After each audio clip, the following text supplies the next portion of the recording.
ఈ హనుమంతుడికి అనేకమైన పర్వదినాలు నిర్వహిస్తారు. భారతదేశంలో వార్షిక రామ్లీలా వేడుకల్లో మరియు ఆగ్నేషియాలో, ముఖ్యంగా థాయిలాండ్ మరియు ఇండియానేషియాలోని బాలి మరియు జావాలో కాలానుగుణ నాటక కళలలో హనుమంతుడు ఒక కేంద్ర వ్యక్తిగా ఉంటాడు.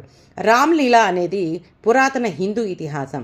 రామాయణం లేదా రామచరితమానస్ వంటి ద్వితీయ సాహిత్యం ప్రకారం రాముడి జీవితాన్ని నాటకీయ జానపద ప్రదర్శనగా చేస్తారు. ఇది ముఖ్యంగా భారతదేశంలో వార్షిక శరదృతువు నవరాత్రి పండుగ సందర్భంగా ప్రదర్శించబడే వేలాది నాటకాలు మరియు నృత్య కార్యక్రమాలను సూచిస్తుంది. జానపద నటన నాటకంలోని అనేక భాగాలలో హనుమంతుడు ఎక్కువగా కనిపిస్తాడు.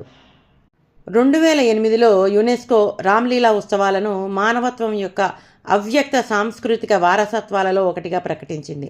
రామ్లీలా ముఖ్యంగా చారిత్రాత్మకంగా ముఖ్యమైన హిందూ నగరాలైన అయోధ్య, వారణాసి, బృందావనం, అల్మోరా, సత్నా మరియు మధుబనిలలో, ఉత్తరప్రదేశ్, ఉత్తరాఖండ్, బీహార్ మరియు మధ్యప్రదేశ్లోని నగరాలలో గుర్తించదగింది. హనుమంతుడి పుట్టినరోజును కొంతమంది హిందువులు హనుమాన్ జయంతిగా జరుపుకుంటారు. ఇది భారతదేశంలో చాలా ప్రాంతాల్లో మార్చ్ మరియు ఏప్రిల్లో చాంద్రమాన హిందూ క్యాలెండర్ ప్రకారము చేస్తారు. చైత్రమాసంలో వస్తుంది ఇది.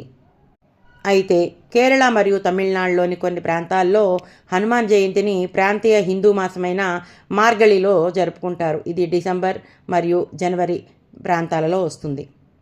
ఈ పర్వదినాలలో భక్తులంతా దేవాలయాల దగ్గర గుమిగూడి రోజంతా ఆధ్యాత్మిక పారాయణాలు మరియు చెడుపై మంచి విజయము, రాముడి గురించి లీలలు ఇవన్నీ కూడా చెప్పుకుంటూ ఉంటారు.